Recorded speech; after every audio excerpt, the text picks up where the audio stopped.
Terry Maples, thank you for the super chat. Greatly appreciate you. My man Terry Maples writes, Lou spits that fire content and truth. So fire, he sets the fire alarm off. So fire, he sets the fire alarm off. That did happen. That is a true story. Like 2 weeks ago, 3 weeks ago. LOL, he says, with guys moving up and down, Surtain at 19 seems like a real possibility. Yes, he does. That's another guy that a lot of people think Martin Mayhew was at that pro day specifically to watch.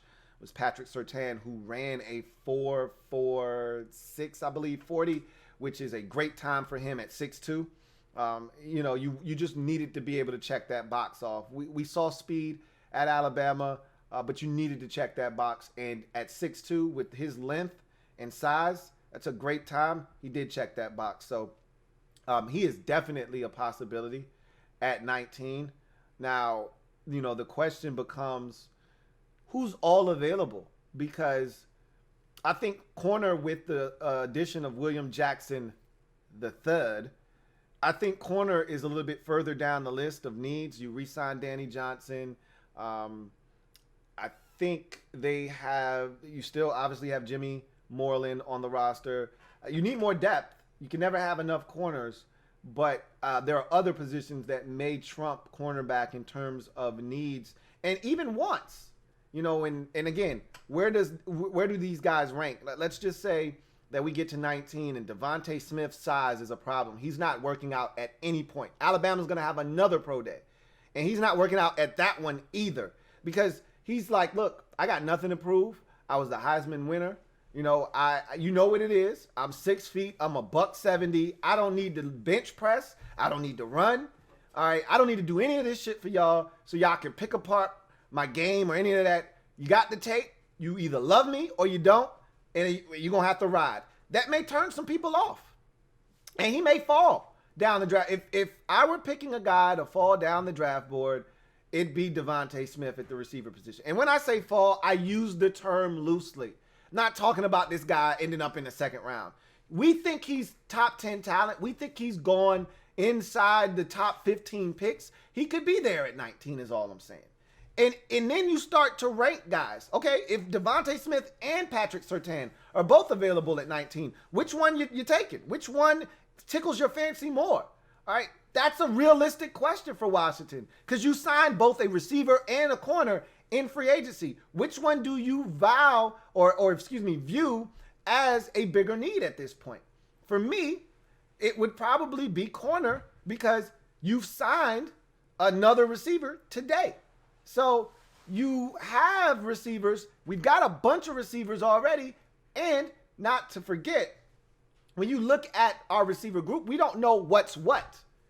Some guys could step up this year and we could have a totally different viewpoint of what, a guy like Cam Sims is after coming back being tendered. We could have a different view of what AGG is in his second year in this offense and second year in the league and actually being healthy. We have a totally different view of what Kelvin Harmon is after not seeing him for a whole season in his third year in the league. These guys could step up and we could say, you know what, we're good at receiver actually, but we don't know. So it's interesting. Hard to pass up that kind of talent though. If Devontae Smith's sitting there, we know the guy's uber talented. It's not like we just signed Adam Humphries to a 4-year deal. We signed him to a 1-year deal. There's no guarantees he's back next season. He could be back. He could not be back. So Devontae Smith would be a great addition to this football team. So would Patrick Surtain II. So, it's a really interesting dynamic because, as you mentioned, everybody can't go in the top 15 picks. We say that 25 guys are going in the top 15. Well, guess what? Only 15 guys are going in the top 15. So they're gonna be a little bit of spillage. Okay, the cup will runneth over with talent. When you get 4 quarterbacks, potentially 5 going in the first 15, that means 3 or 4 players that have no business being out of the top 15 are going to be out of the top 15. So I'm excited about that. I liken it to when the Saints got their hands on Marshawn Lattimore. back in, I think it was 2017, and that was the draft with Josh Rosen, Josh Allen, um, um, Baker Mayfield, Sam Darnold, and those four went early in the top 10. Okay, all of those guys were top 10 picks, and a guy like Marshawn Lattimore, I'm sitting there, I'm saying there is no way that this guy is gonna fall out of the top 10. He's an elite corner, and he fell to the Saints at like 11. They were so elated. He had no business being there. I'm thinking something like that's going to happen. Now, we're a little bit further back than 11, obviously. But I think the spillage is going to meet us at 19. I think it's going to be enough of a spillage with a fifth quarterback entering the fray. A tight end, which is rare. We usually don't get top 10 tight ends. You know, you get one maybe once every 3 years or so. We had, TJ Hawkinson, 2-3 years ago. So you get them once every 2-3 years, and then before that, was the last one Ebron? Maybe, I guess. I mean, you get them every now and again. Ebron seems a little bit far. We probably had one before that, but or in between that. But at the end of the day, they're rare. You're gonna get a top 10 tight end. You know, we talked about his 40 time that he ran in Kyle Pitts. We saw what Micah Parsons did. It's hard for me to imagine that guy finding his way out of the top 10. We've done this exercise already. 4 quarterbacks in the top 10, a tight end, and a linebacker. That's 6 picks accounted for out of 10. And we haven't even touched corner. And that's another position where a guy could fall. And Caleb Farley. Look, I'm really, really worried about Caleb Farley and his draft stock after the news of him having a discectomy just, a week ago. And he's supposed to be fine. And look, again, don't talk to me about minor surgery and it's outpatient surgery. I don't give a shit about that. I care about where the surgery is taking place. It's in his back. It's not good. And he's had injury concerns already. That makes me nervous. If I'm a team, I might remove Caleb Farley from my first round board now. I'll take a flyer on him in the second or the third round, if he's available. But I'm not taking Caleb Farley in the first round. I don't think, unless my team doctor assures me this is nothing. He's gonna be just fine. He worries me, but that's another discussion for another day. Thank you for the super chat, Terry Maples. I said all of that to say this. Yeah, there's gonna be some guys that fall in this draft, and I think the spillage is gonna reach 19, and a guy that we didn't think would be there is gonna be there at 19. The question is, are they going to pull the trigger? Because I remember Daron Payne. There were 3 guys that I had no doubts were going to be long gone, and guys that I thought had no business being there were there. Now, it's a different regime, but they didn't pull the trigger. So, we'll see what happens. Terry Maples. Double up. Thank you for doubling up, Terry Maples. Greatly appreciate you. Before I take this super chat, Terry, I want to put you on pause for a second because I want to urge everyone out there to hit the subscribe button. If you haven't already done so, please turn on your notification bell so you don't miss a thing. And hit the like button. Terry Maples, thank you for the super chat and doubling up. My man Terry Maples writes, that spillage that you were talking about at 19 could also provide us a great chance to trade back. Deep draft, I love the idea, Mills or Trask in the third. You're absolutely 110% spot on. That also opens up the possibility for a trade back. Now, you don't want to get too cute when you start talking about trading back. Now, how far are we talking about going back is always one of the factors in trading back, because it's one thing to trade out of the first round at 24 because you've already assessed the landscape. 23 players have already gone before your pick at 24, and you already see there's nothing here for me. There's nobody in this spot that I'm going to be at 24 that I have to take now, and I still feel like I've gotten great value. I feel like I can get the same value in the second round by moving back and picking up additional picks. So I feel like I've done myself a better service by moving back and picking up draft capital. That's not the same thing as at 19 trading back when there are top 10 talents staring you in the face and you're moving back just to pick up picks. You got to be careful with that. However, if you're moving back 3 spots and you're going to pick up an additional second or an additional third, that's different. Because if there's real spillage, as we've talked about, there's going to be some more spillage to 22. You're not going back that far. But if you're trading back from 19 to say 27, that spillage may not reach you now. Now you're in that danger zone of, hey, I missed out on a top 10 talent or a top 15 talent that I had no business getting my hands on because of the quarterback position, because of a tight end, or because of a linebacker going higher than we're normally accustomed to seeing. I missed out on a top 15 talent because I decided to move back. Now I'm just back here drafting with the likes of playoff teams, which I don't belong here. And you still may get a good football player, but you had a chance to get a great football player, which is what the first round is all about. So you have to be careful with that.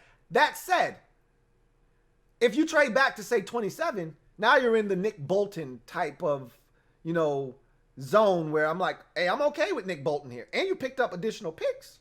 I'm happy about this, but I'm not going to be elated about Nick Bolton if I had a chance to get, JOK, or if I had a chance to get an elite player that I feel like was not supposed to be here at 19. So again, you have to be careful when you start fantasizing about trading back because of the spillage that we talked about earlier. Yeah, that spillage may benefit you to stay there and get a top 10, top 15 talent that shouldn't be here. That's the value of being at 19 and having the spillage take place.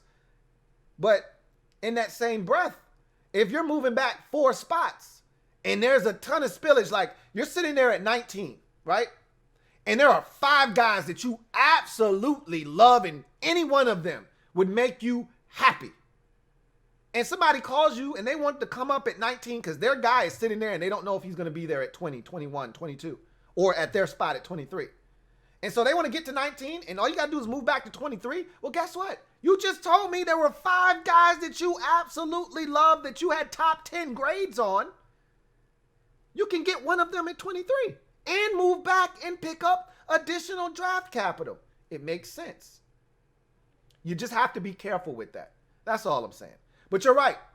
If there is a spillage, and I assume there will be, that is definitely a possibility that it allows Washington to maybe move back and pick up some additional draft capital. And I told you from the jump, I'm not opposed to anything in the first round of this draft. I'm not opposed to moving up. I'm not opposed to moving back. I'm not opposed to sitting right where we are at 19 and selecting a player. I'm open for any and everything. It's a good position in terms of where we are from a roster building standpoint to be in.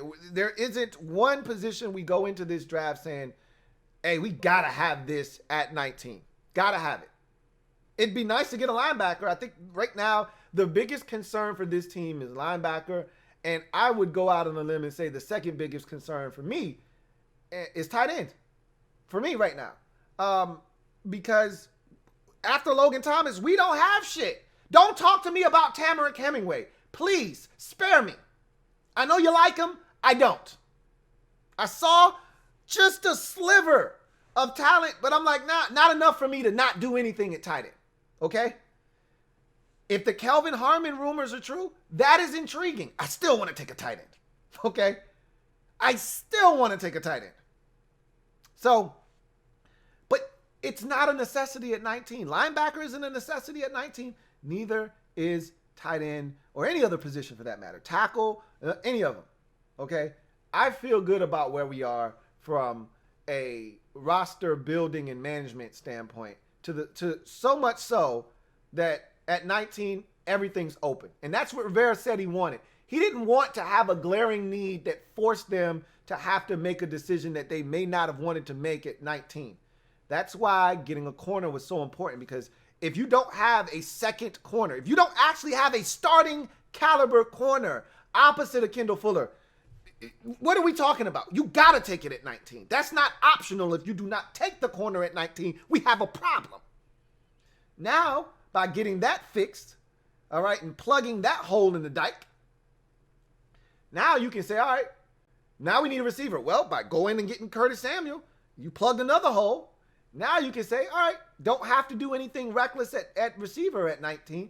You've taken essentially the two biggest offseason needs off the table, and now it's linebacker and tight end. The tight end position is not a deep group this year, but it is what it is. Find a guy. Okay, they're going to be talented guys in the third, in the fourth, in the fifth. Find a guy. Find a guy. I just talked about Tommy Tremble. I think Tommy Tremble could easily be selected in the second round because of his versatility. Wouldn't shock me if he's a day 2 pick early in the second. He's going to be a day 2 pick for me. Tommy Tremble, I'm going to go out on a limb and say Tommy Tremble is a day 2 pick. Second or third round. I don't see him making it to day 3. So we got 2 third-round picks. Figure it out.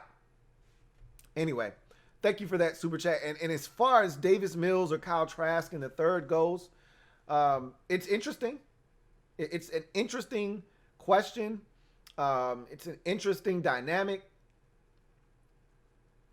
Mills is the one that's the most appealing to me because there is a little bit of mobility there. I worry about his injury history, however, but Davis Mills, there's something there to Davis Mills. So he's a guy that definitely intrigues me in the third round. But we'll see what they decide to do. You know, got 2 third-round picks, as I just mentioned. Can't state that enough.